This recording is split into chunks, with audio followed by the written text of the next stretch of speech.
자, 일단 1교시 문제에, 사실 우리 RLC 직렬공진 쪽하고 병렬공진 쪽은 그렇게 이론적인 걸 시험에 나올 것이라고 이제 대비를 했던 부분인데, 요게 이제 계산 문제로 나왔었죠. 그죠? 자, 이 문제는, 자, 봐보십시오. RLC 직렬회로에 100V AC 전압을 인가할 시에 전류가 최대가 될 때, 그때 LC에 걸리는 전압 및 소비 전력을 계산하라. 자, 이 말이 무슨 말이냐, 어떤 문제냐면, 이런 문제죠. 자, RLC 직렬회로는 이렇습니다. 여기 이제 100V의 AC 전압이죠. AC 전압이요. AC 100V의 전압이 이제 들어가 있고요. 그 다음에 회로에 저항이 지금 얼마죠? 저항이 5ohm이죠. 저항이 5ohm이고, 여기 이제 L이 얼마냐면, L이 0.159인가요? 159 헬리죠. 자, L이 0.159 헬리고, C가 뭐냐면, C가 얼마죠? 50 마이크로파라시죠. 50 마이크로파라시. 자, C가 50 마이크로파라시 직렬회로에, 그죠? 자, 직렬회로입니다, 이게. 자, 여기서 이제 조건을 뭐로 줬냐면요, 조건을요. 전류가 최대일 때죠. 일단 전류가. 조건이, 자요. 여러분들 항상 이렇게 조건이 어떤 건지를 잘 보고 문제를 푸셔야 된다. 조건을. 그죠? 요게. 자, 전류가 최대이다. 이 말은, 우리가 이 말이죠. 그죠? 여기 이제 임피던스가 최소죠. 그러니까 임피던스가 여기 이제 최소다. 그죠? 최소다. 이 말이죠. 자, 임피던스가 최소다는 거는 직렬회로니까 Z는 R 플러스 J 오메가 L 빼기 오메가 C분의 1이지 않습니까? 그죠? 자, 요 허수 부분에 리액탄스 부분, 요 놈이 제로다. 그죠? 요 놈이 제로. 그러니까 이제 여기서 이제 임피던스가 최소니까 전류가 최대가 될 수밖에 없죠. 그죠? 이렇게 이제 이 부분이 최소니까 이제 전류가 이게 이제 최대가 된다. 자, 요 조건입니다. 자, 이렇게 했을 때, 자, 문제가 뭐냐면요. 그러면 결국은 요 부분하고 요 부분에 지금 유도성 리액탄스 부분이나, 그죠? 유도성 리액탄스 부분이랑 용량성 리액탄스가 동일하다는 거죠. 용량성 리액탄스가. 그죠? 이게 동일하다. 즉, 다시 말해, 이 공진 조건이라는 게. 이거 자체가 지금 이제 공진 조건이에요. 공진. 그죠? 여기 제로다, 이 의미가. 요게 제로다는 게 공진이다. 즉, 다시 말하면, 우리가 이제 이렇게 우리가 볼 수 있죠. XL은 오메가 1이잖아요. 그죠? 그러면 이제 이걸 다시 풀면 2파이 FL이잖아요. 그죠?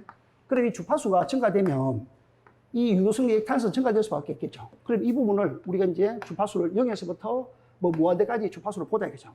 그럼 XL 부분은 이렇게 증가되겠죠. XL 부분은. 그죠? XL 부분은 유도성 리액탄스는 이렇게 증가됩니다. 왜냐하면 이게 이제 0에서부터 무한대까지 가게 되면. 그죠? 근데 이제 용량성 리액탄스를 보시면 오메가 C분의 1이잖아요. 그죠? 이거 다시 하면 2파이 FC분의 1이죠. 그죠? 자, 이 임피던스, 주파수가 커지게 되면 이걸 어떻게 됩니까? 여기에서부터 무한대로 가게 되면 이 유도성, 용량성 리액탄스는 이렇게 되죠. 이렇게 되죠. 그래서 이게 지금 문제의 조건이 뭐냐면 전류가 최대일 때, 즉 다시 임피던스가 최소일다라는 거는 여기 이제 J성분이죠. 그죠? J성분. 이 부분이 이제 똑같다라는 거죠. 그럼 여기 이제 XL이고, 그죠? 여기 이제 XC라는 거죠. 여기 이제 동일하다 이 말이죠. 그죠? 그러니까 여기다가 동일하니까 이게 전류를 곱하고 이게 전류를 곱하면 여기 걸리는 전압, VL에 걸리는 전압이랑 VC에 걸리는 전압, 요 두 개의 전압이 똑같다 이 말이죠. 아시겠죠? 그러니까 여기서 이제 뭐를 우리가 얻냐면 L하고 C에 걸리는 전압이 동일하다 이 말이죠. 아시겠죠? 그럼 L하고 C에 걸리는 전압이 동일하다는 걸 알 수가 있고요. 그 다음에 우리 항상 소비 전력, 이 킬로와트가 나오죠. 전력 소비는 어디서 일어나냐 하면 반드시 저항 아래서 일어나는 거죠. 저항 아래서. 아시겠죠? 전력 손실, 즉, 전력 소비는 저항 아래서 생기는 거죠. LC에서는 충방전에 의해서 충전되고 방전되고 하기 때문에 절대 LC에서는 전력 소모가 일어나지 않죠. 그죠? 그래서 이제 요거랑 VL 이꼬르, VC, 요거 두 개를 이제 풀어라 이 말입니다. 여기서. 아시겠죠? 자, 이 개념이 이제 문제에 딱 들어가 있으니까. 자, 이제 공지 조건에서요. 자, 이제, 요렇게 우리가, 오메가 L하고 오메가 C가 똑같은데, 아까 이때 공진이 있을 때, 이때 공진이 발생될 때, 그때 공진 주파수 아닙니까? F0. 그죠? F0. 그럼 F0는 우리가 이제 오메가 L, 그죠? 이꼬르 오메가 C분의 1이잖아요. 그죠? 오메가 C분의 1입니다. 그럼 오메가 제곱은 LC분의 1이니까, 오메가가 어떻게 되죠? 2파이 F, 일단 요거를 다시 정리하면, 오메가를 정리하면, 뭐, 이건 다 아시잖아요. 그죠? LC분의 1이고, 오메가는 2파이 F니까. 오메가는 2파이F니까, 그죠? 여기서 이제 공기 주파수는 2파이의 루트, 그죠? 2파이의 루트 LC분의 1이다, 그죠? 그래서 우리가 기존에 L하고 C 값을 줬잖아요. L하고 C 값을 얼마나 줬냐면 0.15를 줬고, 0.15를 줬고, 여기서 50 마이크로파라스 줬죠, 그죠? 파이는 우리가 3.14는 아시잖아요, 그죠? 그러니까 이걸 계산하면 공기 주파수를 우리가 구할 수가 있고, 그죠? 자, 공기 주파수 구했죠. 자, 그러면 이제, 우리가 이제 최대 전류는 당연히, 아까 요 부분이 제로가 된다 했으니까, 요 놈은 제로니까, 그럼 여기 이제 전류가 흘러간다, 이죠. 전류가 흘러가면, 여기 아까 전압을 AC 100V 줬죠, 그죠? 100V에다가 여기 저항 50을 이렇게 나누면, 전류는 당연히, 그죠? 여기 이제 2A가 나오죠, 그죠? 자, 전류가 이제, 20인가요? 5니까. 자, 이제 20A가 이렇게 흘러갑니다, 그죠? 자, 일단 최대 전류를 구했고요. 그 다음에 L하고 C에 걸리는 전압을 우리가 구해야 되는데, 그죠? 자, 아까 우리 요 수식 있죠? 오메가 L 이꼬르 오메가 C분의 1. 여기다가 전류 I를 곱한다라는 거죠, 그죠? 자, 여기서 오메가 L하고, 오메가 L에서, 그죠? 요 I를 이제 앞에서 구했죠? 요 I가 이제 20A라고 구했지 않습니까, 그죠? 그러니까 20을 집어넣고, 그죠? 여기 이제 오메가가 2파이 FL이니까, 그죠? 그 2파이 집어넣고, F, 요 공진주파수를 집어넣었죠. 56.45, 그죠? 위에서 아까 공진주파수를 계산하니까 56.45가 지금 나왔거든요. 그래서 이렇게 L을 집어넣고, 그죠? 예, 전류 집어넣고, 2파이 F0, 요걸 집어넣으면, 요렇게 이제 나온다는 거죠. 그러니까 L에 걸리는 전압이 나왔죠, 그죠? 그럼 L에 걸리는 전압하고 C에 걸리는 전압이 동일하니까, 그죠? C에 걸리는 전압 역시도 L에 걸리는 전압하고 동일하다. 요렇게 이제 우리가 써줄 수 있겠죠, 그죠? 그리고 이제 소비 전력은 앞에서 말씀드린 식, I죠, R에 의한 식에서, 그죠? I가 아까 20이 나왔죠, 그죠? 20의 제곱을 하고 저항이 R이었죠. 이렇게 곱하면, 2000W, 즉 2kW를 우리가 이제 구할 수가 있다는 거죠. 자, 여기서 이제 우리가 5번에 보시면 이런 문제가 생기죠. 자, 여기서 예를 들어서 아까 제가 말씀드린 이 5번의 내용이 이게 무슨 내용이냐면 이런 내용입니다. 여기 이제 직류 공진이 생겼는데, 예를 들어서 여기에 이제 AC 전압이 100V잖아요. 100V를 가 있는데, 여기 전압이 예를 들어서 뭐 한 500V 걸린다, 예를 들었어요. 여기 한 500V 걸린다. 이래 되면 상당히 높은 전압이 걸리니까, 이게 이제 좀 문제가 될 수 있다, 이런 거죠. LC 단자 전압이 인가 전압보다 훨씬 높게 걸리면, 여기 이제 이 높은 단자 전압에 의해서 이게 저런 파괴에 우려가 있다. 이런 것도 상당히 중요합니다. 여기 이제 선택도 같은 거 제가 옛날에 우리 연구반인가요? 실전반에서 내가 선택도 그 구하는 것도 내가 설명을 해드리죠, 그죠? 자, 이런 문제를 풀이하는 거다. 보시고 넘어가시면 될 것 같고요. 자, 2번 문제를 봐보겠습니다. 2번 문제요. 2번 문제가 이번 조금 어려운 문제 중에 한 문제였습니다. 우리가 뭐 전기철도라든지 이런 쪽에 이제 공부를 좀 하신 분들은, 그리고 또 전기 응용 쪽에 이제 공부하셨던 분들은 이 환류 다이오드를 좀 공부를 했을 수도 있는데, 우리 건축전기도 보면 지금 그 뭐죠? 전력전자 소자가 시험 범위에 들어가 있죠, 그죠? 근데 이런 거가 이제 예상을 좀 못했기 때문에 좀 어려웠다는 거죠. 근데 이 내용도 아무것도 아닌 그런 내용입니다. 자, 환류 다이오드라는 그 개념은 뭐냐면요. 여기 이제, 이제 LLO와 이 병렬로 설치돼서, 트랜지스터 스위치가 오프될 때, 우리가 이제 항상 이 LLO는 2분의 1 LI 제곱이라는 자기 에너지를 저장하죠. 그죠? 그게 이제 스위치가 오프되면 2분의 1 LI 제곱이라는 에너지가 다시 전원 쪽으로 돌아가죠. 그때 이제 전원 쪽으로 돌아갈 때 그 자기 에너지가 가지고 있는 그 에너지에 의해서 높은 역기 전력이 발생되면서 그때 이제 과도 전압이 튀어나온다 이거죠. 그 과도 전압에 대한 문제를 이게 물어본 게 환류 다이오드 문제다. 자, 봐보십시오. 이 목적을 보시면, 자요. 우리가 이제 여기서 이제 이 트랜지스터 스위치래, 트랜지스터. 이 트랜지스터 스위치에서, 트랜지스터죠. 이 트랜지스터 스위치가 온 되지 않습니까? 그러면 이제 여기서 이제 플러스, 마이너스가 되는 거니까, 그죠? 여기 이제 대지가, 마이너스죠. 그럼 여기서 온 신호가 딱 들어왔잖아요. 온 신호가 입력이 되면, 그죠? 여기서. 그러면 이제 여기 플러스에서 마이너스 쪽으로 전류가 이렇게 정상적으로 흘러간다 이거죠. 근데 이때 이 다이오드는 마이너스 플러스가 되어 있죠. 그러니까 이쪽에 전류가 흘러갑니까? 못 흘러가죠. 왜냐하면 다이오드가 마이너스 플러스로 전류가 못 흘러가잖아요. 그러니까 평상시에는 이 다이오드가 지금 오프 상태에 있는 거죠. 그죠? 이 평상시에는. 그게 스위치 온 될 때. 그러니까 스위치 온 상태에서는 이 환류 다이오드는 오프 상태입니다. 자, 근데요. 자, 이제 스위치를 여기서 오프 시키잖아요. 그죠? 여기서 오프 시그널이 들어갑니다. 오프 시그널이 딱 들어가는 순간에 여기서 이제, 꺼지니까 여기서 역기전력이 생깁니다. 마이너스 LTT분 DI. 그죠? 자, 이제 그때, 자, 보시면요. 여기 전류가 흘러 들어가지 않습니까? 전류가 흘러 들어갈 때 이 L이라는 소자는 우리가 이제 이 에너지가 2분의 1 Li 제곱이라는 이런 자기 에너지를 여기 이제 저장을 할 수 있겠죠. 그죠? 왜냐하면 이게 전류가 딱 흘러가면 이게 자기장이 생기죠. 이 자기장이 생기면서 이 자기장에 의해서 이 에너지를 저장을 하고 있단 말이죠. 아시겠죠? 근데 여기서 이제 스위치가 오프 신호가 딱 들어오잖아요. 그럼 오프 신호가 딱 들어가는 순간에 이 L이라는 소자는 갑자기 전류의 흐름을 바꿀 수가 없죠. 우리 저항 소자는 이 전압 전류가 순간적으로 바뀔 수 있지만 L하고 C 회로에서는 전류하고 전압이 순간적으로 절대 바뀔 수가 없다 이거죠. 그래서 이제 이렇게 그런 특성을 가지고 있고, 여기 이제 스위치를 오프하는 순간에 여기 아까 가지고 있던 자기 에너지 있죠. 이 에너지에 의해서 여기 이제 역기전력이 튀어나오죠. 그럼 이제 역기전력이 봐보십시오. 우리가 이제 이게 마이너스 LDT면 DI 나오죠. 그럼 원래 이제 플러스 마이너스에서 역기전력이 생기니까 여기서 플러스 마이너스로 바뀌어버리는 거죠. 여기서. 아시겠죠? 그러니까 역기전력이 딱 생기는데 여기는 굉장히 높은 전압이죠.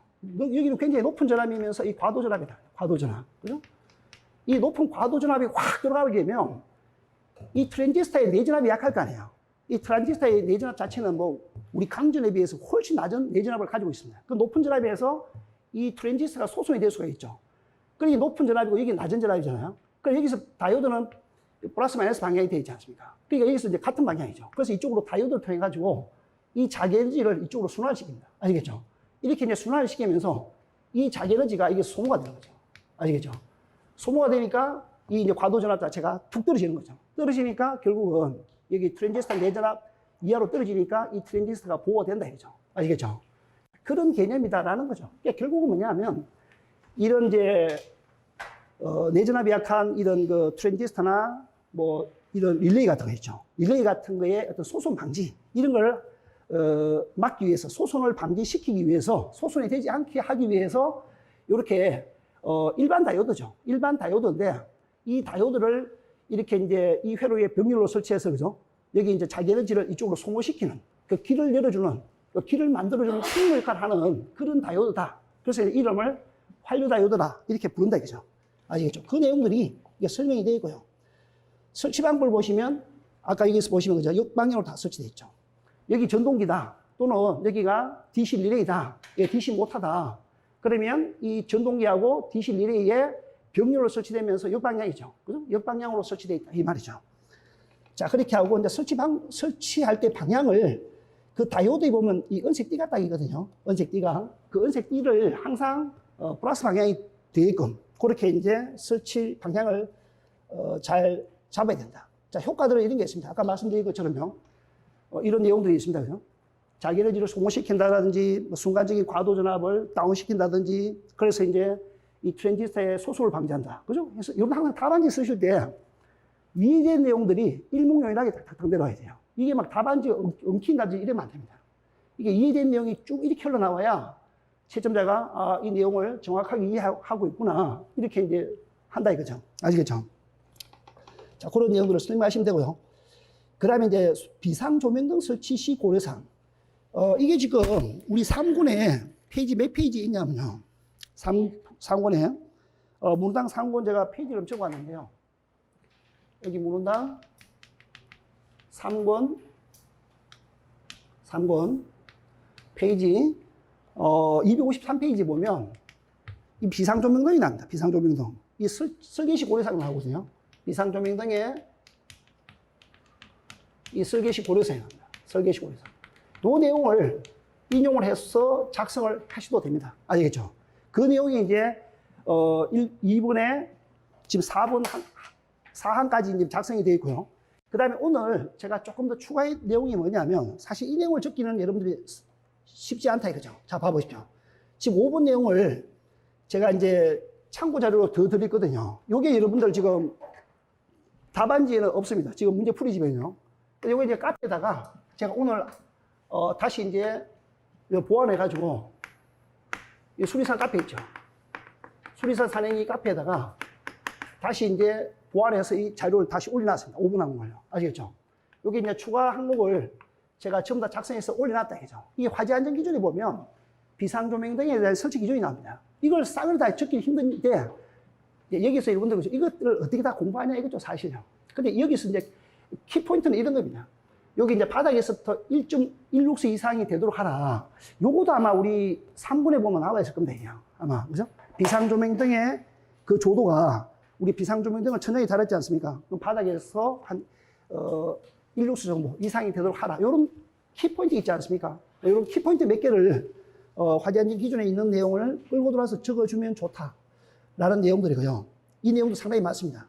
그러니까 이제 비상조명등이라 하면 우리가 이제 휴대용 비상조명등 있지 않습니까? 뭐 노래방 같은 데 뭐라든지 우리 아니면 다른 그 유흥업소 이런 데 가보면 그 휴대용 비상조명등도 있지 않습니까? 그죠? 그 휴대용 비상조명등도 화재안전 기준에 있는데 이런 내용들도 뭐 일부 내용을 좀 적어도 괜찮다는 거죠. 이런 내용들요. 마땅한 이런 내용들을 작성을 하면 될 것 같다. 이 문제가 이제 조금 어려웠을 겁니다. 왜냐하면 준비가 안 돼 있었기 때문에. 자, 문제 4번을 보시면요. 전압 밴드가 나왔는데, 우리가 이제 전압 밴드라는 거는 어떤 전압의 범위죠. 전압의 범위죠. 전압의 범위고, 자, 이 문제를 보기 전에 이 전압 밴드 문제는 계속적으로 기출이 반복되는 문제다. 이걸 여러분 알고 계셔야 됩니다. 근데 여기에 텀이 좀 깁니다. 보통 한 15에서 한 20회 정도. 요건 한 15에서 한 20회 정도에서 한 번씩 기출된다. 아시겠죠? 기출 텀이, 그죠? 기출 어떤 기간이라 할까요? 기출 기간, 기출 그 텀. 이 텀이 한 이 정도 텀을 두고 이게 기출이 된다를 반드시 알고 계셔야 됩니다. 아시겠죠? 과거에 이 문제가 딱 두 번이 나왔죠. 최근에 나왔던 게 보면 109에 나왔어요. 109에. 109에 이제 1-10 정도 나왔거든요. 이 문제는 반드시 10 정도 나옵니다. 25 정도 나올 수가 없죠. 그죠? 반드시 10 정도 나온다. 그리고 이제 128이니까, 그죠? 128이니까 거의 20의 범위 안에 나왔죠. 그죠? 제가 이것도 수업할 때 나오면 했습니다. 이거 나올 가능성이 있다. 실전반에서도 시험을 내가 쳤죠. 그죠? 내가 시험 쳤습니다. 자, 여기서 중요한 거는요. 이 밴드라는 거는 어떤 범위 그런 거잖아요. 범위. 그래서 이제 이 전압 범위를 우리가 이제 유사한 전압 범위까지 범위에 있는 부분을 묶어놨다. 그래서 밴드 1이라는 거는 여기 이제 우리가 보면 감정이나 기능상의 이유로 우리가 이제 밴드 1을 많이 적용하죠. 감정이나 기능상의 감정 보호라든지 기능상 이유, 그죠? 이런 것 때문에 어떤 전압 범위를 잡아놓은 건데 보통 이 전압 범위가 우리가 AC 이제 얼마죠? 50V, 그죠? 다 아시잖아요. DC 120V. 요 내용이 이제 들어가야 되는 거고요. 그 다음에 이제 밴드에는 우리가 일반적으로 많이 쓰는, 그죠? 요런, 가정용이나 상업용, 공업용, 이런 일반 우리 전기 배전 설비 또는 이제 배전계통이에요. 그죠? 배전계통 전압으로 사용하는 거다. 그리고 요거는 이제 밴드 1 이외의 전압범위죠. 밴드 1. 그죠? 밴드 1 이외의 전압범위다. 아시겠죠? 그래서 이제 이 범위니까 당연히 그죠? AC 그죠? 50V를 초과하고 이게 이제 1000V 이하겠죠. 1000V 이하. 그러니까 DC는 당연히 그죠? 120V를 초과하고 1500V 이하죠. 그죠? 이하. 요렇게 이제 개념을 딱 잡아서 이제 계시면 된다. 그죠? 자, 다음에 요런 전압 밴드의 부분도 유연화이 되겠죠. 그죠? 근데 앞으로는 이제 좀 나오기 힘들 겁니다. 이미 한번 나왔기 때문에. 그죠? 자, 뭐 이런 거는 단순한 문제이고, 이건 거의 암기라는 거죠. 이게 이제 전압에 대한 그 접지계통, 비접지계통에 대한 전압 범위, 이런 것들, 그 다음에 외워둬야 된다. 그죠? 그런 내용들이고요. 자, 전력 휴즈. 이것도 제가, 연구반 수업할 때 설명 이미 다 두 번이나 해드렸죠. 근데 이게 또 이번에 나왔지 않습니까? 제가 뭐를 설명해드리냐? 이거 설명해드렸잖아요. 이거 내가 그때 연구반 수업할 때 분명히 내가 말씀드렸습니다. 이것도 시험 나올 가능성이 있습니다. 라고 연구반 수업할 때도 설명을 해드리고, 그죠? 이건 실전만 내가 시험도 낸 것 같은데 답을 안 쓴. 하여간에 어떤 이 문제가 이번에 나왔는데 상당히 제가 봤을 때는 이 부분이 좋았던 문제인 것 같습니다.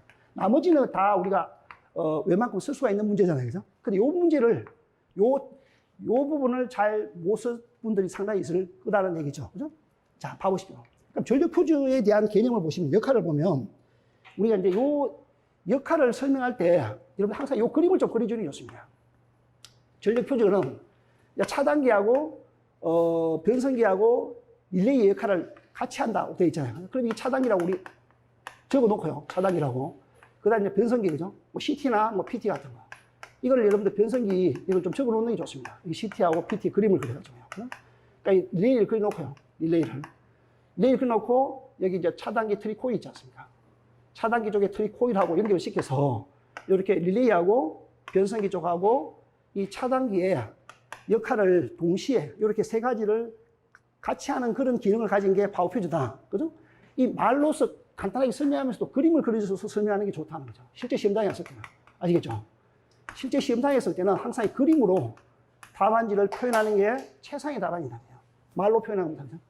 자, 그렇게 이제 해 주시고요. 그러니까 장단점은 이건 설명하지 않도록 하겠습니다. 자, 종류도 우리가 이제 크게, 한류 자극이 있냐 없냐에 따라서 한류형하고 비한류형으로 나눌 수가 있겠죠. 그 다음에 용도별로. 이 파워 퓨즈를 변압기 회로에 쓸 거냐, 전동기 회로에 쓸 거냐, 콘덴서 회로에 쓸 거냐, 전선 보호용 회로에 쓸 거냐에 따라서 용도별로 이렇게 구분이 된다는 거.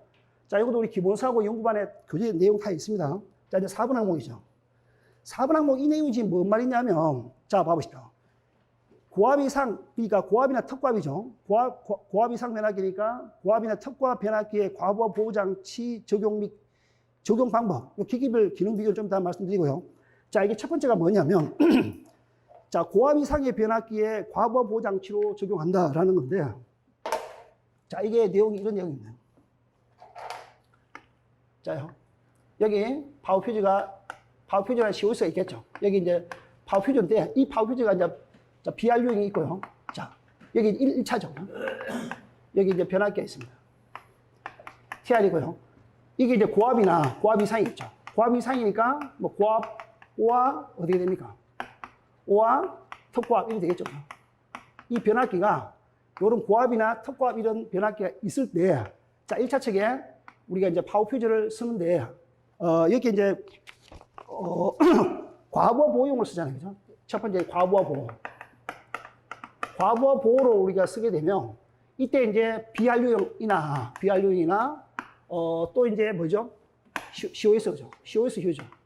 COS 휴즈를 쓸 때는, 이때는 이제 이 과부하 보호니까 이 탈락 보호가 아니다. 이죠. 탈락 보호가. 아시겠죠? 여기 이제 참고로 이게 탈락이 아닙니다. 그죠? 탈락 보호가 아니다. 탈락 보호가. 아니기 때문에 이때 이제 이 전격을 변압기 1차 측의 최소 전격이죠. 1차의 최소 전격 전류. 그죠? 최소 전격 전류. 요걸로 우리가 이제 선정을 하게 되면 여기 이제 과부하 보호가 가능하다라는 거죠. 그죠? 여기 보시면 변압기 1차 측 전격 전류에 비해서 여기인가요? 여기 변압기 1차 측 보호 장치로 BRU형이나 이제 우리가 COS 같은 걸 쓰지 않습니까? 이럴 때는 변압기 1차 전격 전류에 가까운 이 최소 전격 전류 있죠. 여기 이제 1차 전격 전류. 여기가 이제 우리 1차 전격 전류가 있을 거 아닙니까? 1차 전격 전류가 있으면 요 전격 전류에 가까운 요 전격을 선정한다. 최소. 그죠? 최소 전격 전류를 여기다 선정합니다. 최소 전격 전류. 아시겠죠? 그러니까 요 전격 전류에 가까운 최소 전격 전류에 대한 이 비한류 파워 퓨즈나 COS를 쓰게 되면 이 과부하 보호가 된다 이 말이죠. 아시겠죠? 자, 그런데 여기 1차 측에 이런 걸 쓰지 않고, 자, 여기 이제 최소 전격 전류에 가까운 요런 그 전격을 쓰지 않고, 두 번째 이제 뭐를 썼냐면 이 파워 퓨즈에 대해서요. 이 파워 퓨즈를, 자, 봐보십시오. 이 두 번째 파워 퓨즈를 한류형 파워 퓨즈나 한류형 파워 퓨즈나 그때 이제 과부하라고 과대 전격의 비한류형이 되어 있죠. 과대 전격. 그러니까 이제 이 전격 전류가 크다는 거죠. 과대 전격 전류의 비한류형 파워 퓨즈죠. 비한류형 파워 퓨즈나 COS죠. 자, COS 퓨즈 같은 거. 자, 이거는 뭐냐면 이 전격 전류가 크다는 거죠. 이게 전격 전류가 큰 이런 걸 쓰게 되면 이 변압기에 과부하 보호가 된다 안 된다요? 안 된다는 거죠. 이렇게 여기다가 이런 전격을 쓰게 되면 거의 이건 탈락 보호가 된다. 이거는. 그죠? 이거는 이제 탈락 보호가 돼버리니까, 이게 가능하고 이 과부하 보호가 안 된다. 이지. 그죠? 과부하 보호가 안 되니까, 그래서 이거를 어떻게 하라는 얘기냐면, TR2차에서, TR2차 전격 전류에 가까운 이 전격 전류로 해가지고, 그죠? 전격 전류를 선정해서 전격 전류의 MCC 같은 거, 요런 걸 사용하게 되면, 요 MC12 가지고 이게 이제 과부하 보호를 하겠다 이 말이죠. 아시겠죠? 그러니까 1차는 탈락 보호를 하고 이걸 쓰게 되면 이건 탈락 보호를 하고 여기다가 MC11을 설치하라고 MC11을. 그죠? MC11을 설치하게 되면 이게 변압기 2차 전격 전류에 가까운 전류죠. 이 변압기 2차 전격 전류에 가까운 그런 그 전격 전류의 이 MC11을 사용하게 되면 위에서는 여기서는 탈락 보호를 하고 여기서는 과부하 보호를 한다 이거죠. 이렇게 이제 과부하 보호하고 여기서는 탈락 보호를 한다. 그래서 이제 이 두 개가 보호 협조가 되는 거죠. 그죠? 이렇게 이제 보호 협조를 해라 할 수가 있다는 거죠. 아시겠죠? 이거를 묻는 거잖아요. 이거 내가 연구반 수업할 때 설명 다 해드렸죠, 이거. 이것도 시험 나올 가능성이 있습니다. 하고 했던 부분이에요. 요 앞에 합격자들, 우리, 벌써 몇 회죠? 요 앞에 합격자들 이거 다 수업 다 들었죠, 그냥. 자, 이 내용입니다, 그죠? 자, 이 내용이고, 그 다음에 이제 또 이 내용 외에 또 뭐가 들어갔냐면요. 여기 이제 기능별, 기기별 기능비교가 있죠. 그러면 이제 COS하고 파워퓨즈, 이게 이제 일반적으로, COS는 그죠? 보통 이제, COS는 보통 과전류 보호한다. 변압기 쪽에, 그죠? 그 다음에 개폐, 이런 거 주목적이고, 그 다음에 소용량, 이런 데 적용하고, 일반적인 파워퓨즈는 단락 보호죠. 이때 파워퓨즈 그러면 그냥 한류으로 보시면 되겠죠, 그죠? 한류으로 보고, 단락전류 차단하고, 그 다음에 또 대용량 차단에 파워퓨즈 쓴다. 그죠? 이런 것들이 이제 기능 비교라. 이렇게 볼 수 있습니다. 그러니까 이런 내용들이 다 이제 들어가야 됩니다. 자, 그 다음에, 전압 강화의 범위. 전압 강화의 범위, 요거는 우리 이미 다 공부했던 내용이니까. 자, 우리가 저압으로 수전하는 경우 조명은 3%, 기타 5%, 그죠? 그 다음에 고압 이상으로 수전해서 저압으로 다운 받을 때 조명 6%, 기타 8%죠. 요 내용을 적어주고, 사실 여러분들이요. 조금 센서가 있는 부분 같으면 요거 밑에다가, 요 내용 밑에다가 저는 이런 내용을 좀 적어줬으면 좋겠다. 과거에 우리 내성 규정이라든지, 그죠? 그 판단 기준에, 내성 기준이나 판단 기준에 보면 이런 게 있었잖아요. 내성 기준이죠. 내성 기준. 구내성 기준에 있는 내용들 있지 않습니까? 구내성 기준. 요 내용을 조금 언급해 주는 것도 좋다. 이 긍장 있죠. 전선 긍장. 이 전선 긍장에 따라서 여기 얼마죠? 60m까지인가요? 120m 이하인가요? 120m 이하. 120m 이하. 그죠? 그래서 120m에서부터 얼마죠? 200m까지. 그 다음에 200m 초과죠. 그죠? 200m 초과. 자, 요 세 가지가 있지 않습니까? 세 가지. 요 세 가지에 대한 전압 강화 범위가 우리가 이제, 사용장소 내 전용 TR이죠. 사용장소 내 이 전용 TR에다가, 그죠? 전용 TR로 이제 공급하는 경우, 자, 전용 변압기 쪽에서 공급하는 경우하고, 그 다음에 한전이죠. 전기사업자. 전기사업자로부터 이 저압 공급이죠.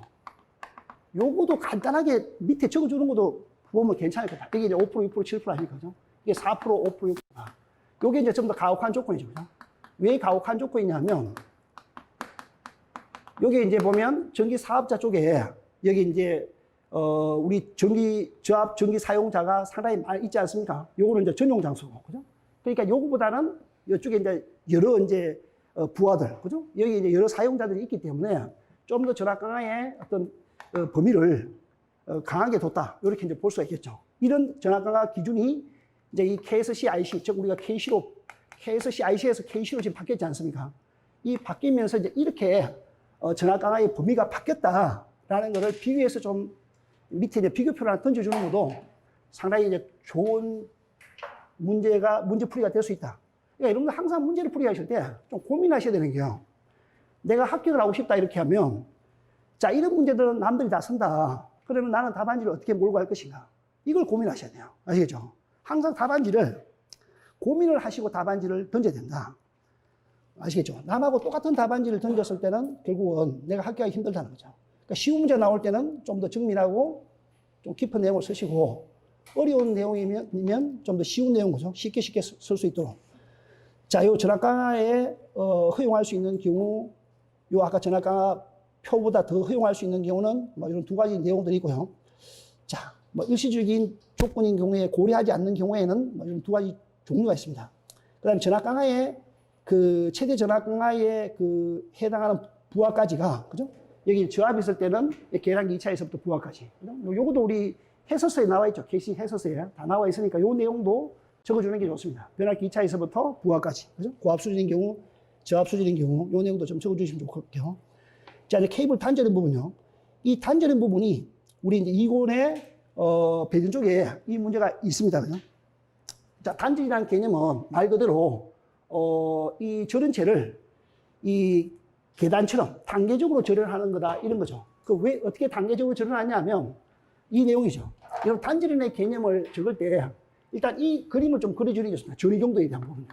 전위경도 부분이죠.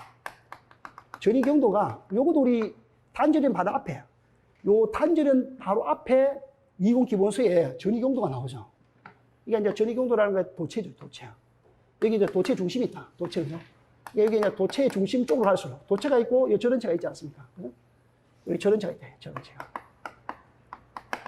절연체가 있으면 여기 이제 X1이고 여기까지를 뭐 X2라고 하겠습니다. 우리 기본서에 내용 나와 있습니다. 자, 그 다음에 이 도체 중심으로 갈수록 이쪽으로 갈수록 전위경도가 높다 이거죠. 그죠? 자, 전위경도가 높으니까 이렇게 전위경도가 형성될 겁니다. 예를 들어서 거리를 뭐 R이라고 할까요? 거리를 R이라고 전위경도를 V라 하면 이 도체 표면이죠. 이 도체 표면 쪽으로 갈수록, 표면 그죠? 이 표면으로 갈수록 어떻다는 겁니까? 전위경도가 높다는 거죠. 전위경도가. 아시겠죠? 전위경도가 높으니까, 여기 전위경도가 높잖아요.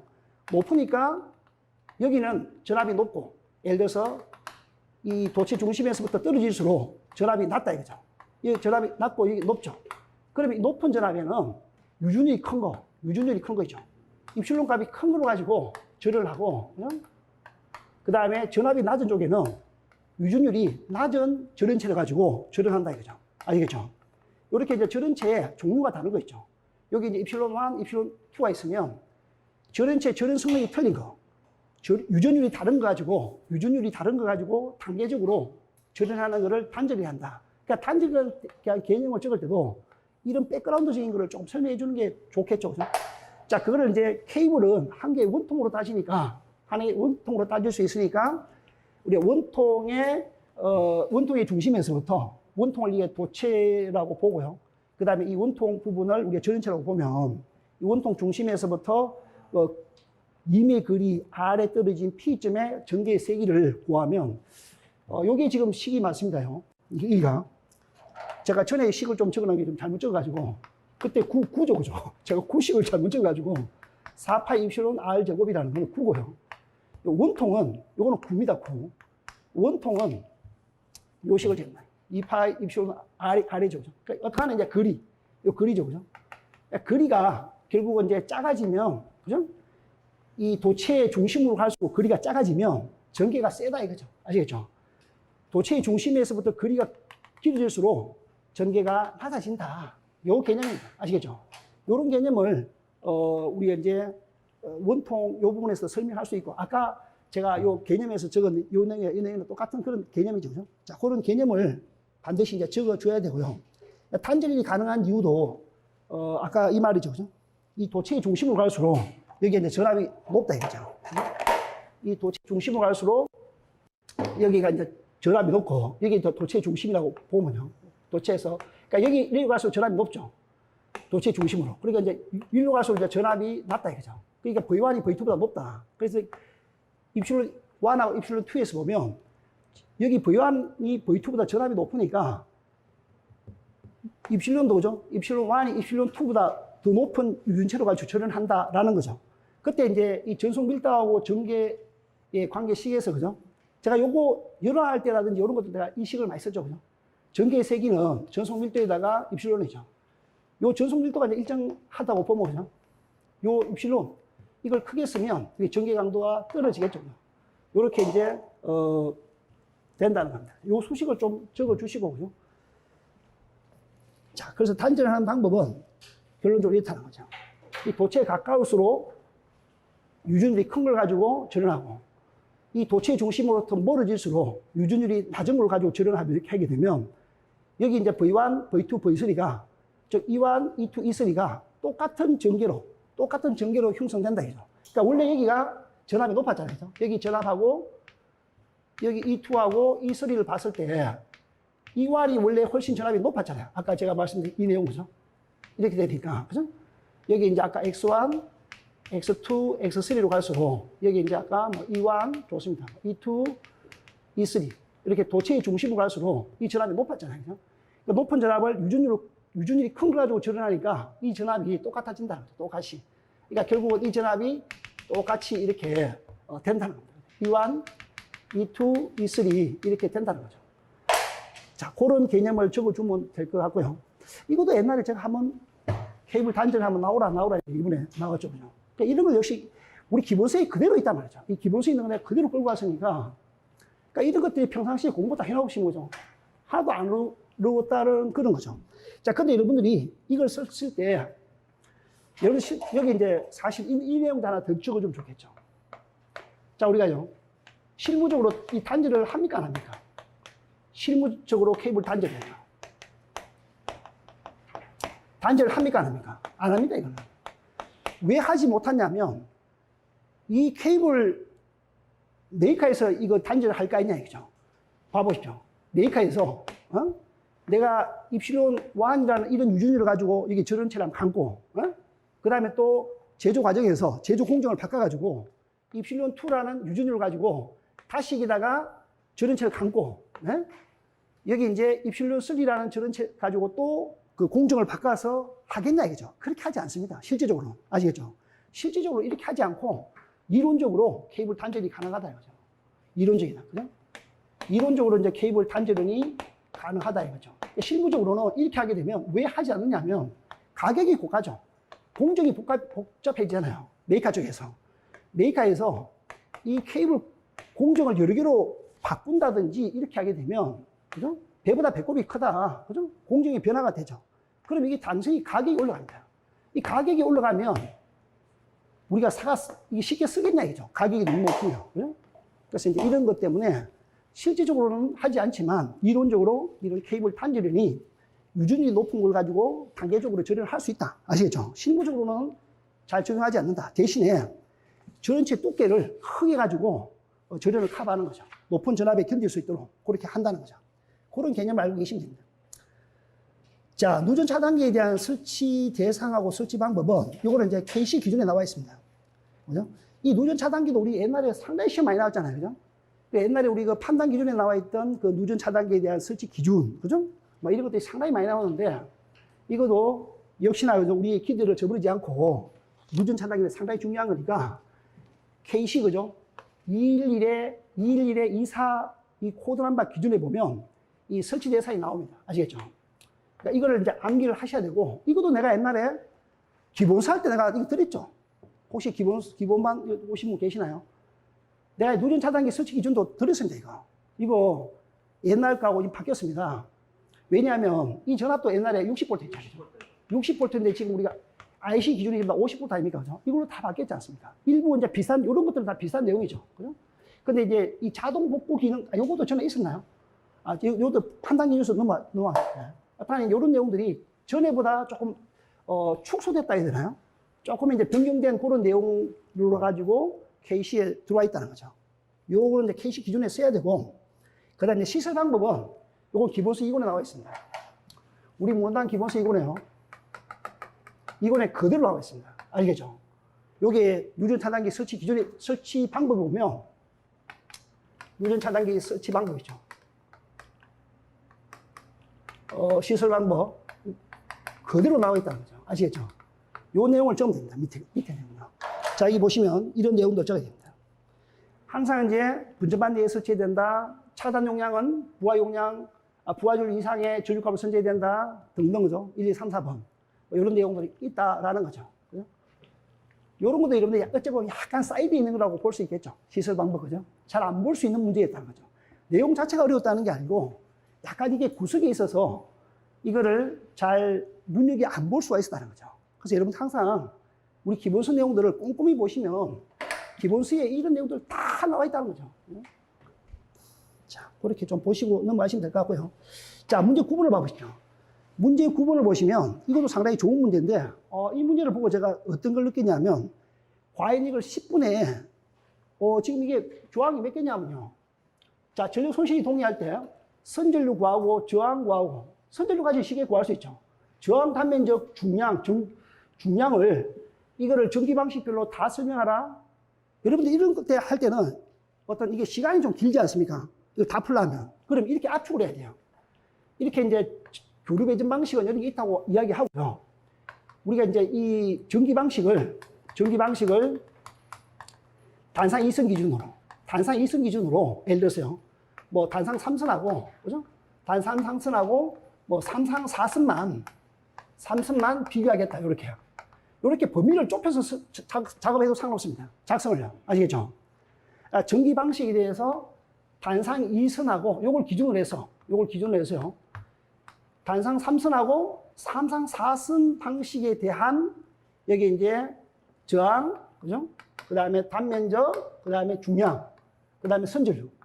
요거 네 가지를 비교 설명하겠다. 아시겠죠? 요 네 가지요.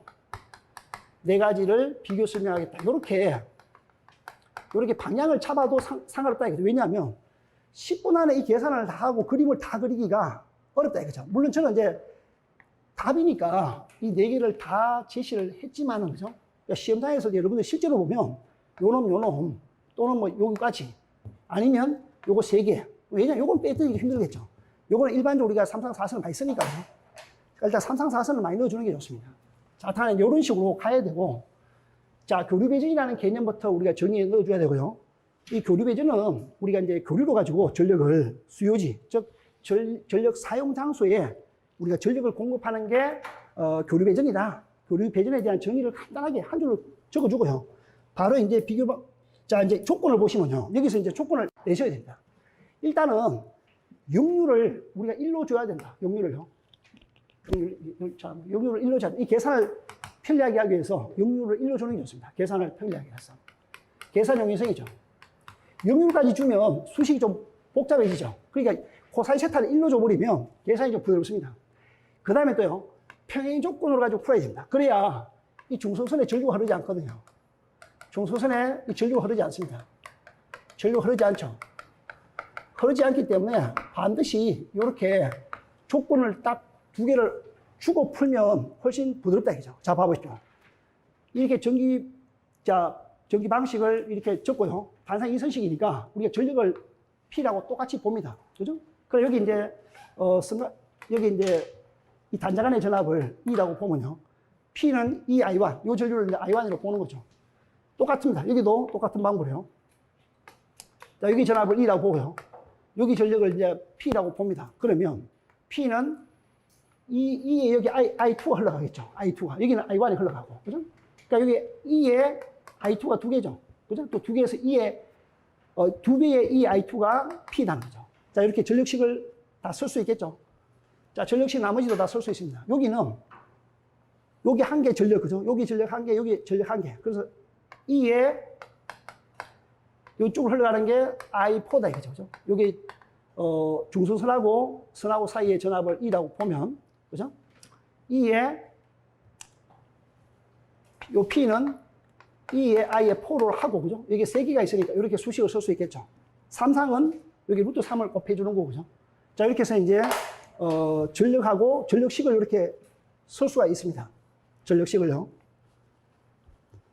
자, 전력식을 써주고, 전력식에서 바로 선전류 이렇게 다 구할 수 있겠죠. 자, 전력식에서 선전류를 바로 구하고요. 자, 봐보시죠.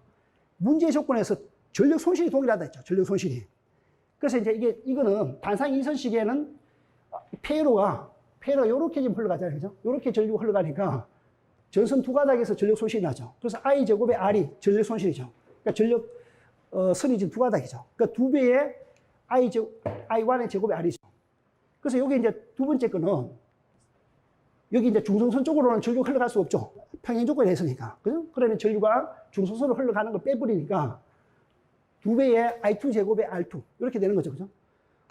요게 이제 삼상 3선식은 선이 세 가닥이죠. 선이 세 가닥이니까 세 배의 I3 제곱의 R3죠. 요거도 I4의 제곱의 R4의 세 가닥이죠. 그죠? 요렇게 이제 세 가닥 쪽에 전력 손실이 발생된다. 자, 그래서 뭐 일일이 다 풀려면 힘드니까 단상 2선식하고 단상 3선식, 두 가지만 일단 비교를 해드리겠습니다. 자, 봐보시면요. 이 전력 손실식이 똑같으니까 여기 이제 단상 2선식이죠. 단상 2선식의 전력 손실 대비 단상 3선식의 전력 손실 되겠죠. 자, 그럼 이렇게 수식을 이렇게 놓을 수 있겠죠. 자, 이겼어요. 아까 I1이 어떻게 됐냐면 I1이요. I1이 P 나누기 어떻게 했죠? 2였죠. 요게요. 그 다음에 단상 3선은 P 아까 2였죠. 그죠? I2가. 그죠? 그러니까 요 수식을 여기다 집어넣었다. 그죠? 그 I2 수식을 여기다 집어넣고, 요 I1 수식을 집어넣었죠. 그러니까 이렇게 이제 계산하게 되면, 다 정리하면, 그죠?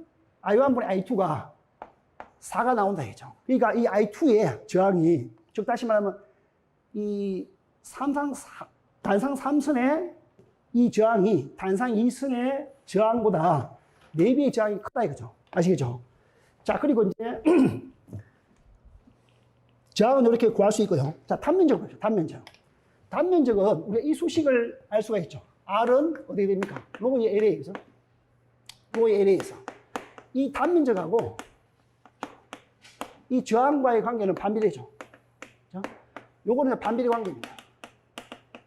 이 반비례 관계가 있으니까 이 수식을 그대로 끌고 들어오는 거죠. 자, 반비례 관계 있으니까 단상 2선식.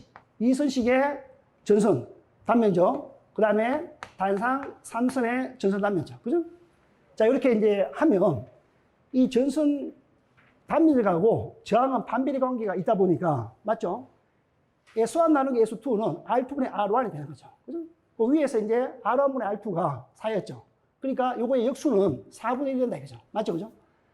그러니까 이제, 이 단면적은요, 단상 2선식 대비해서 단상 3선식이 25%밖에 안 된다는 거죠. 아시겠죠?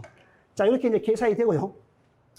중량은 우리가 이제 이 단면적에다가, 그죠? 이 길이까지 다 들어가야 되겠죠. 그러니까 이 단면적을 하고, 그 다음에 길이, 그죠? 길이까지 다 포함해야 이제 중량이 됩니다. 맞죠? 그죠? 여기 이제 길이까지 다 들어가야 되겠죠. 길이, 그죠? 자, 그래서 이제, 단상 2선식의 중량은, 단상 2선식의 중량은 2배의 S1이죠.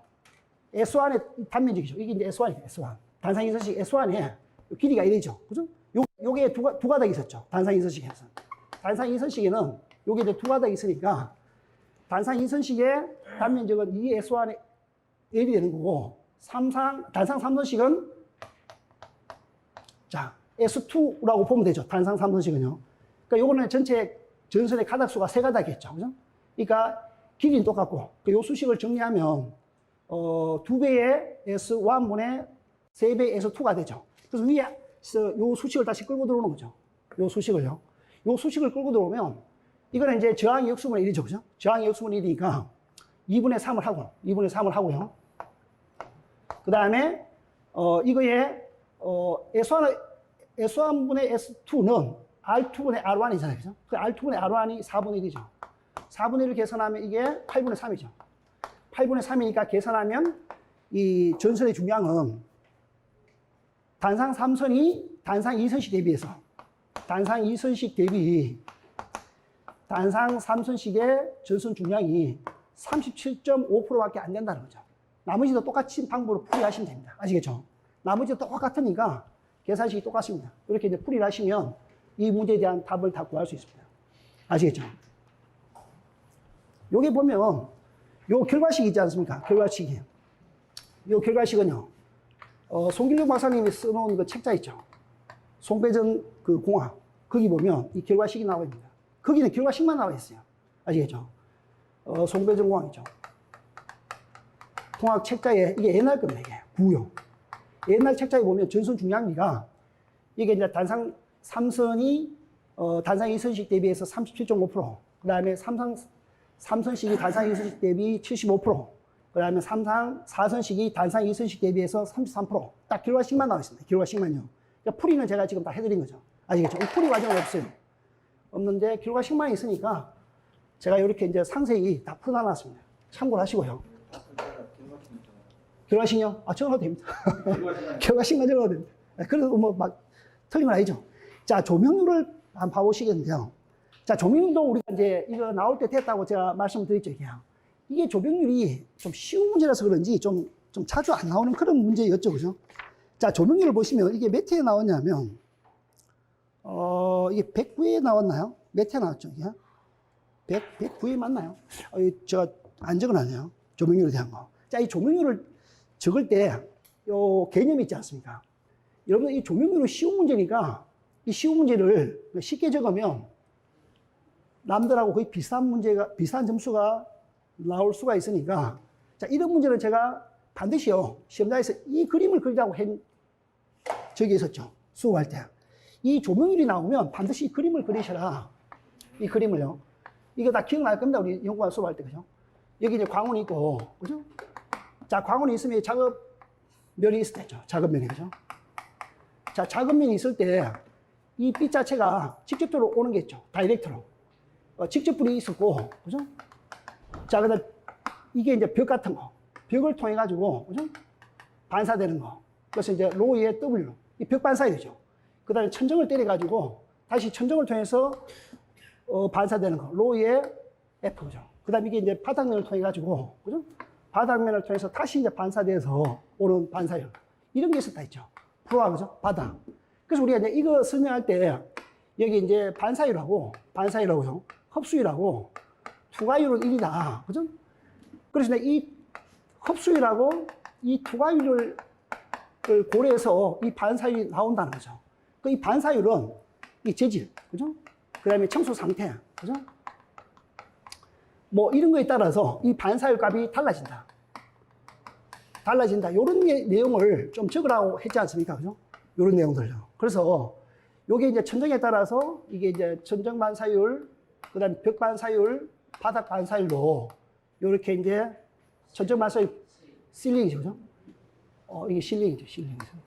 자, 그 다음에 바닥 반사율, 그죠?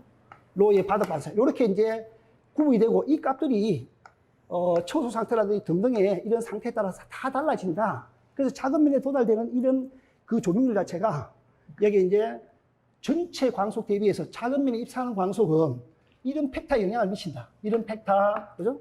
또 이런 것들에 대한 그 어떤 재질, 그죠? 이런 것들. 이런 거에 영향을 받아서 작업면에 도달되는 그 광속이 다르다. 그 다른 비율이 조명률이다. 이렇게 이제 적어주고, 이런 부분 내가 강조를 좀 하시라고 했죠. 그죠? 강조하고 나머지는 조명률에 영향을 미치는 요인들은 뭐 배광이라든지, 배광은 좀 직광일수록 좋죠. 이 직접광일수록. 광조형은 퍼지죠. 그죠? 광조형은 퍼지니까 이 다이렉트 부분, 이게 큰 거, 이런 것들이 이제 협조용 이런 것들이 광조형보다 훨씬, 조명률이 좋아진다. 그죠? 기구 효율이 높다는 거는 기구의 반사율이 높다는 거죠. 그죠? 자, 그 다음에 실지수도, 클수록 좋다는 거는 결국은 이 높이죠, 높이. 이 광원에서부터 작업면까지의 높이가 낮을수록, 그죠? 그러니까 이게 낮다는 건 결국은 실지수가 높다는 거지 않습니까? 그러니까 이 광원에서부터 작업면까지의 높이가 작을수록, 즉 다시 말해 실지수가 클수록 우리 빛의 이용률이 커진다. 즉 조명률이 커진다. 그런 개념이죠. 자, 그런 내용들, 그 다음에 SHB가 클수록 조명률이 커진다. 그 다음에 벽 반사율이 클수록 우리가 조명률이 좋아진다. 이런 내용들을 적어주시면 될 것 같고요. 자, 11번 문제가, 저도 조금 난해했던 부분인데, 사실 저도 이게 자료가 없었거든요. 이 문제를 풀 때 제일 고민했던 게 1교시 문제 중에서요. 이 문제였습니다. TV 조명을 이걸 하면 과연 이게 제대로 쓰신 분이 좀 있을까? 그죠? 한편으로 쉬워 보이고, 한편으로는 이게 어느 방향으로 쳐야 될지. 그러니까 이렇게 생각하신 분이 많이 있었을 겁니다. 이걸 혹시 OLED 있지 않습니까? OLED. OLED로 몰고 가서 적으신 분도 있나요? OLED 쪽으로 몰고 가서 답안지를요. 그러니까 이 텔레비전 조명이라는 거는 저도 이제 자료를 한번 설치해 보니까 이런 내용이 나와 있더라고요. 자, 이거를 보여드리고 내가 개념 한번 봐보겠습니다. 이 컬러가 안 나오네요. 이게 지금 텔레비전 화면이다 말이야. 쉽게 얘기하면. 이 텔레비전 화면이 붉은색이면 이 주위에 다 붉은색이 쫙 나오는 거예요. 그 다음에 이게 파란색이다. 그럼 파란색이 주위에 확 나오는 거죠. 그러니까 노란색이다. 노란색이 또 확 나오고 보라색이 보라색이 나오죠. 그러니까 이 TV 조명을 할 때 이렇게 한다는 거죠. 여기 이제 거실 있지 않습니까? 거실이에요. 여기 거실이면요. TV가 있단 말이죠. 그럼 사람이 여기 앉아가지고 TV를 시청하잖아요. 그죠? TV를 시청하는데, 여기 천장에다가요. 이 광원이 있으면, 여기다가 광원이 있으면, 이 빛 때문에 시청하기 굉장히 어려워지죠. 이 휘도 때문에. 이 휘도가 높아지면, 이 TV 화면을 우리가 이제 보는 데 있어가지고 굉장히 애로사항이 있을 수 있다라는 거죠. 그래서 결국은 뭐냐면 이 천정의 광원을 없애버립니다. 없애버리고 이 TV 뒷면에 있죠. TV 뒷면에다가 뒷면에 여기 이제 조명을 한다는 거죠. 아시겠죠? 여기 TV 뒤에다가 조명을 해서 이 벽 쪽으로 떼는 거죠. 그리고 화면하고 전혀 문제가 없는 거죠. 이 화면하고 문제 없이 해서 이 TV에서 나오는 빛이 있죠. 이 빛을 이제 조명으로 이용하는 거죠. 조명으로 이용을 하고, 그럼 이 사람이 이 TV를 시청할 때, 그죠? 굉장히 쾌적하게 TV도 시청할 수 있고, 이 TV 화면에 빛을 조명으로 이용하는 그런 개념이 TV 조명의 목적이다. 이렇게 좀 보시면 되고요. 자, 그래서 TV 조명을 이런 개념으로 보시면 됩니다. 그래서 이제 TV 조명의 근본적인 목적은 뭐냐면, 시청자 하여금, 즉, TV를 보는 사람이죠. 화면을 통해서 이제 이게 TV 화면에 집중할 수 있도록, 즉, 지각을 할 수 있도록 이렇게 하는 거고, 그 다음에 궁극적인 목적은 또 시청자의 시각에, 이 설득력 있는 이 화면이 계속적으로 바뀔 거 아닙니까? 이 화면을 정말 이렇게 우리가 영화관에서 TV를 보듯이 그렇게 이제 설득력 있는 영상을 시청자가 이렇게 이제 볼 수 있도록, 그죠? 이런 그 영상을 제공할 수 있도록 하는 게 목적이다. 이렇게 좀 보시면 될 것 같고요. 자, 그래서 이제 이런 것 때문에 TV를 켜놓으면, 그죠? 이 TV가 우리가 거실의 스탠드등 그런 역할을 할 수 있다. 거실의 스탠드등, 그죠? 그래서 거실에 우리가 천장에 등을 켜지 않고 TV 이 백라이트를 통해 가지고 조명을 하니까 침실 조명으로 사용할 수 있다. 그리고 시청각輝도도 낮출 수 있다. 아까 말씀드린 거요. 여기 위에 이제 천장에 조명을 없애버리잖아요. 그러니까 이 주위에 이제 이 TV 조명으로 조명을 하니까 이 TV 보는 데 있어서 굉장히 좋은, 그죠? 아까 TV 영상을 굉장히 우리가 잘 볼 수 있는, 그죠? 그런 시청각輝도를 낮출 수 있다. 그리고 이제 위에 등이 없다 보니까輝도도 낮출 수 있고 쾌적한 시야환경을 만들어줄 수 있다. 이런 내용들을 좀 적으면 될 것 같고요.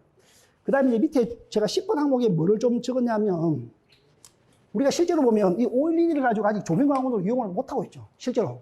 그러니까 지금 우리가 주광원은 LED잖아요. 그죠? 근데 향후에 우리가 이제 LED가 우리가 이제 어떤 시대가 다 끝나면 OLED로 넘어간다. 그죠? OLED로. 제가 옛날에 OLED 원리 설명하고 이 OLED의 문제점을 제가 두 가지 설명해서 드렸죠. 문제점을. 그죠? 그때 뭐 했었죠, 이게요? 삼중항 여기자. 삼중항 여기자가 지금 100% 개발이 안 됐다. 조명으로 적용할 때. 그죠? 그래서 빛이 아직 개발이 안 됐다. 그래서 일중항 여기자로만 가지고 빛이 발생되기 때문에 25%밖에 나오지 않는다. 이게 한 개 문제고, 그 다음에 또 한 개 문제를 뭐라 했죠? 발광 효율. 우리가 이제 이멀전 레이어 있지 않습니까? 여기 이제 광이 튀어나온 여기서.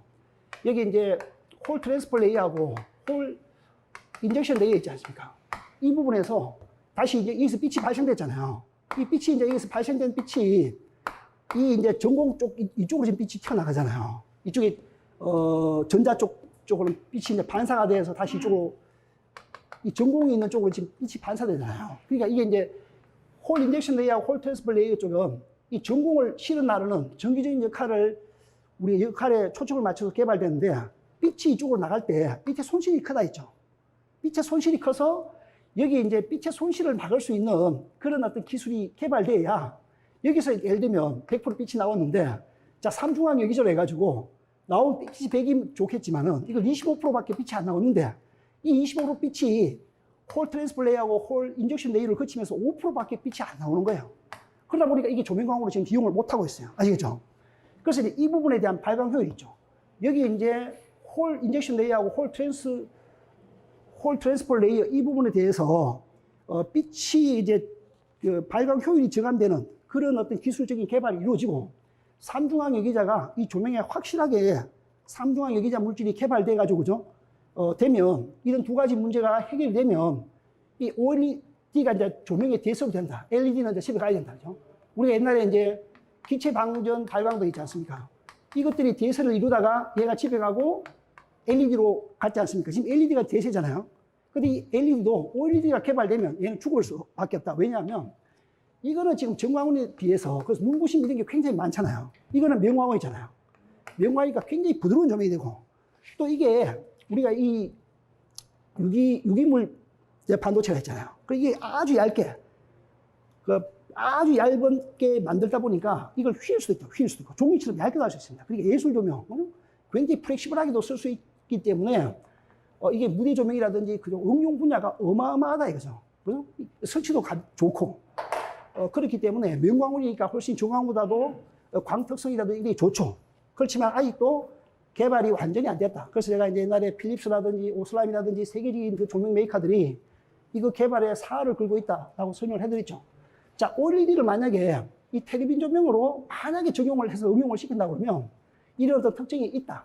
그러니까 지금은 이제 문제는 뭐냐면 가격이 고가라는 이런 문제야. 그죠? 이런 문제 때문에 좀 적용하기는 좀 뭐하지만 향후에 이제 충분히 TV 조명으로도 이 OLED 광원을 응용할 수 있다. 이건 살짝 넣는 게 좋습니다. 전체적인 내용은 일반 TV 조명으로 하고, 그 다음에 OLED 광원을 TV 조명으로 적용했을 때, 응용했을 때의 특징을 간단하게 적어주는 것도 좋은 방법이다. 아시겠죠? 그러니까 이걸 지금 제가 컬러로 지금 보여드렸는데, 이 컬러가 조금 여기 좀 자세히 좀 안 나오네. 이런 게 있습니다. 자, 분산형 저는 배정계통 연계 기준. 자, 이거 보십시오. 이거 제가 바뀌었다고 하면서 이거 시험 출제 가능성이 있다고 했죠. 이게 지금 언제 바뀌었냐면요. 이 내용들이. 요 내용이 바뀌고, 요 내용은 기존부터 있었던 내용이고, 이 내용이 2018년도에 몇 월달이죠, 이게요? 2018년도에 4월 9일자입니다. 4월 9일자. 4월 9일자에 분산형 전원 배정계통 연계 기준 있죠? 여기서 바뀌었습니다. 분산형 전원 배정계통 연계 기준 있죠?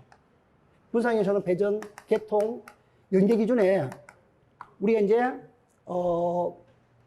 이 삼상수전 단상 인버터 설치 기준에 대한 부분이 이때 바뀌었다 이거죠. 이때 바뀔 때 제가 이제 이게 추가 바뀌었다기보다 추가된 거죠. 그죠?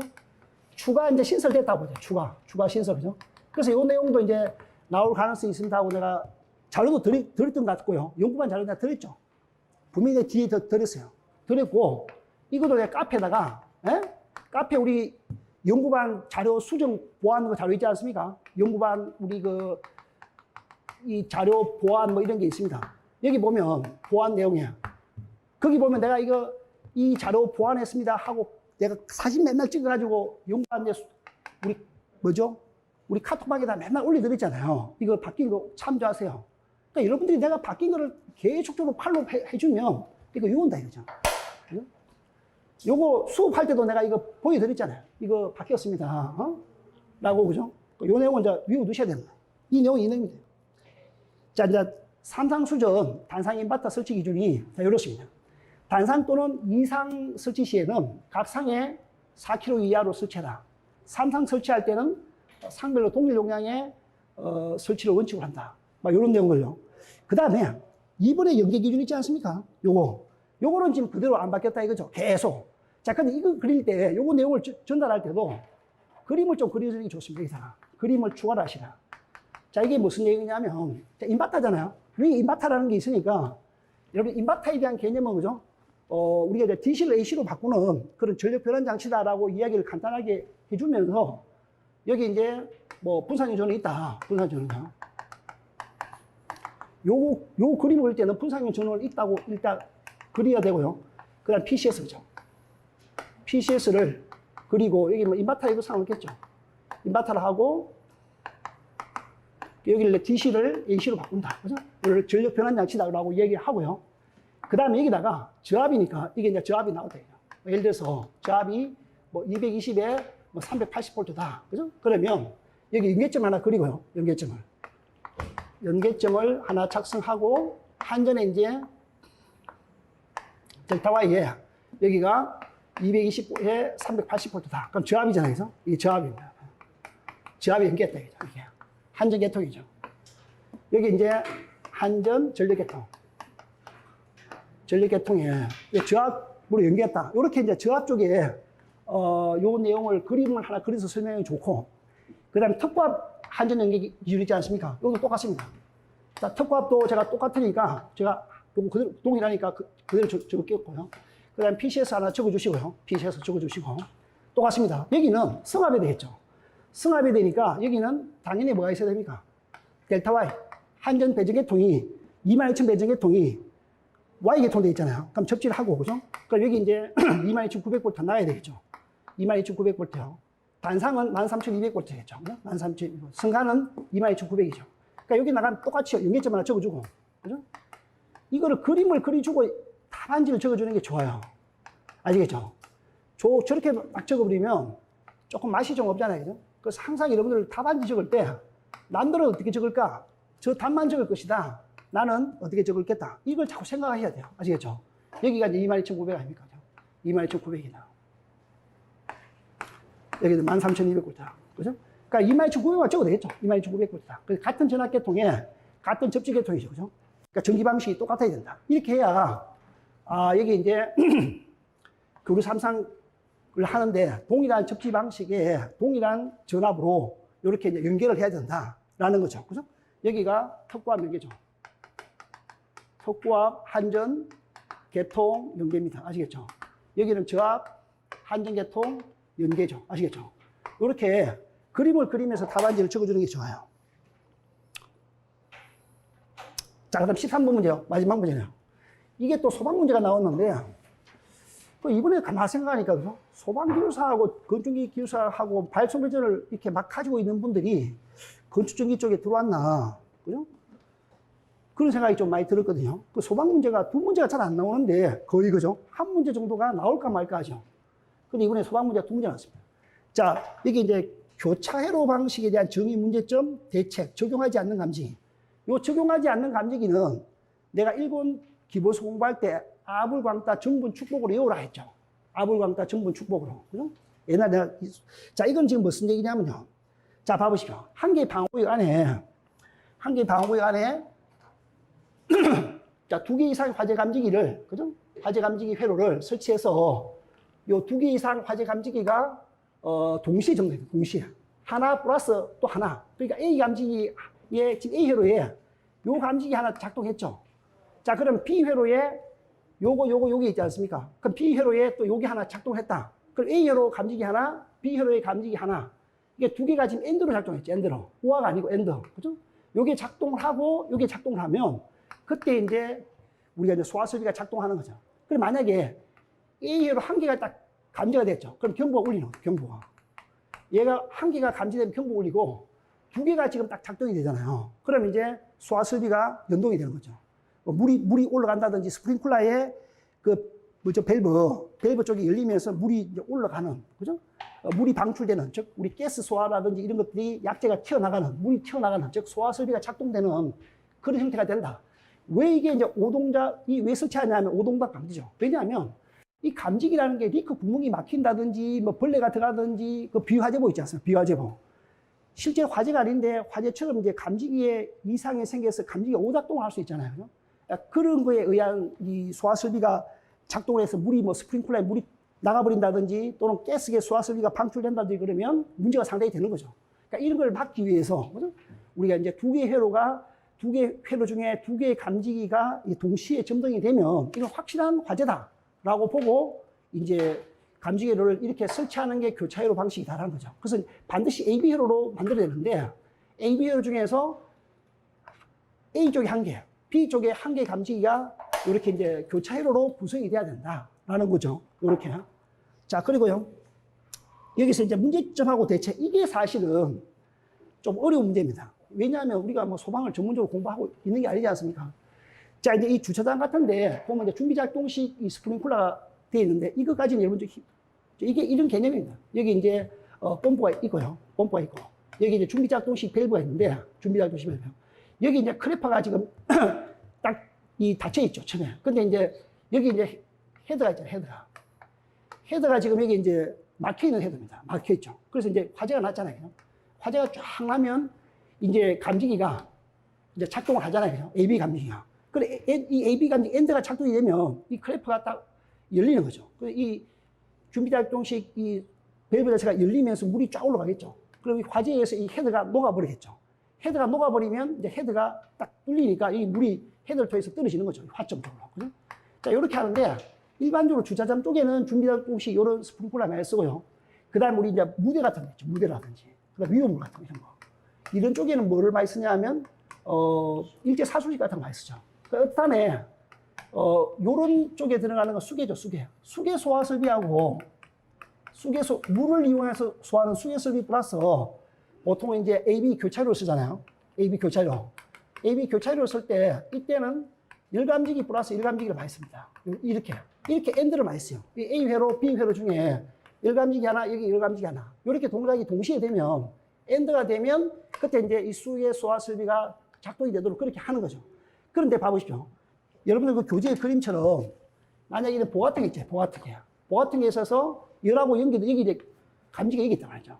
그 연기하고 열 같은 게 이게 내려와서 이렇게 여기까지 차가지고 내려와서 이쪽을 넘어야 되잖아요. 보 때문에. 그러니까 요것 때문에 이제 이 장애물 때문에 이 감지기가 작동할 수 있는 시간이 늦죠. 왜냐하면 이 보가 없으면 여기 이제 여기서 화재가 났다. 이 화재가 이쪽으로 바로 올라가면 이렇게 할 거 아닙니까? 여기 화재가 나면 이 화재가 와가지고 열하고 연기가 있어서 축적이 됐다가 이 보를 못 넘어가니까. 그죠? 왜냐하면 연기는 위에서부터 이쪽으로 쭉 내려온다, 그죠? 내려왔을 때 이 보 밑으로 내려갔을 때 연기가 넘어가거든요.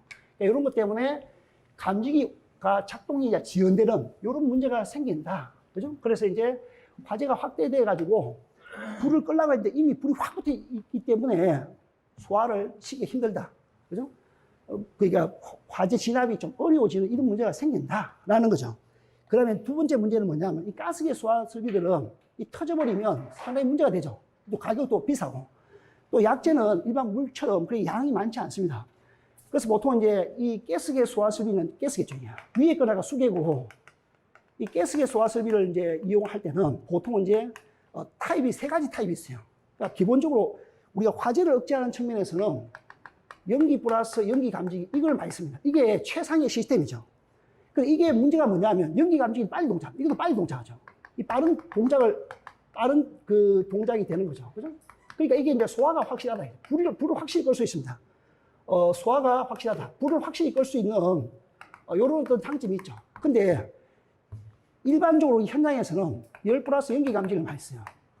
연기 감지기 플러스 열. 그러니까 여기에 이제 연기 감지기가 먼저 동작되면 일단 경보를 올리는 거죠. 그죠? 경보를 올리고 연기하고 열 감지기죠. 이렇게. 그 다음에 여기 두 개가 엔드가 되면 이제 소화설비 작동을 하는 거죠. 그죠? 자, 현장에서는 이렇게 이제 많이 쓰는데, 현장에서는요. 이렇게는 많이 쓰면 이게 문제는 아니죠. 이건 문제가 안 되는데, 자, 문제는 뭐냐면 이 문제입니다. 이게 이제, 열감지기하고 열감지기를 쓰잖아요. 그죠? 이렇게 쓰게 되면 이게 이제 뭐가 되나요? 이게 이제 늦게 동작되는 거죠. 왜냐하면 이 차동식이나 이런 거 보면 내가 이게 다음 시간에 우리 소방이 들어가거든요. 아, 이거 지난번에 했네, 기본 시간을 때죠. 이때 이제 어떤 기울기, 그죠? 여기가 이제 시간이고, 이 온도가 일정한 기울기 이상으로 확 올라가지 않으면 절대 작동하지 않는다는 게 차동식이겠죠. 그죠? 그러니까 정원식은 일정한 온도에 도달하려면 무조건 동작하고, 정원식은 이 온도에 우리가 뭐 10분이든, 10분이든 여기 뭐 100분이든 정해진 온도에만 도달되면 무조건 작동하는 게 이제 정원식. 차동식은 일정한 기울기 이상이 되지 않으면 동작되지 않는다 했죠. 그러니까 이런 열감지기를 쓰게 됐을 때는 이게 이제 소화 설비에 이 지연이 발생됩니다. 그러니까 불이 이미 탄 상태에서 끄기가 굉장히 어렵다. 그래서 우리가 이제 소화를 빨리 시키려면 사실 이게 최선의 방법입니다. 이게 최선의 방법. 아시겠죠? 그러니까 우리가 소화를 하는 데 있어서 이게 최선의 방법이고, 이거는 실제적으로 많이 쓰는 거고, 이거를 쓰는 거는 이제 가끔씩, 그죠?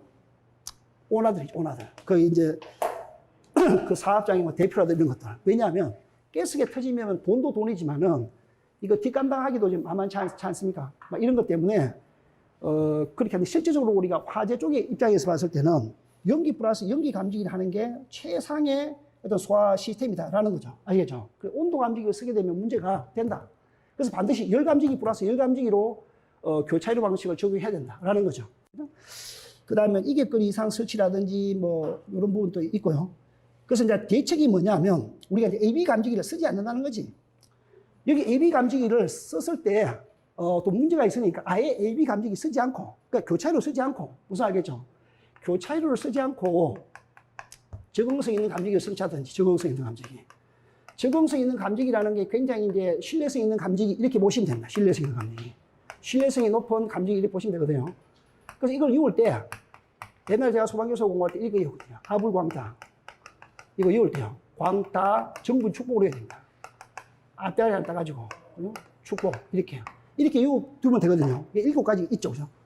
이게 이제 적응성 있는 감지기로 전부 다 설치를 해버리고 이 교차로를 쓰지 않는다 이거죠. 그죠? 자, 그렇습니다. 여기 이제 보시면 7가지 이게 있습니다. 그래서 내가 순서대로 해놨죠. 아날로그, 불, 광, 다 신호, 그죠? 정, 분포용, 축적식, 보호, 그죠? 이렇게. 그 다음에 여기 멀티 센서라는 거는 뭐냐면, 이게 이제 복합형이죠. 이게 열하고 열하고 연기, 이런 거를 다 감지할 수 있는 이 멀티 센서 감지기를 달아놓으면 우리가 이제 굳이 교차로를 쓰지 않아도 된다. 그런 내용들입니다. 아시겠죠?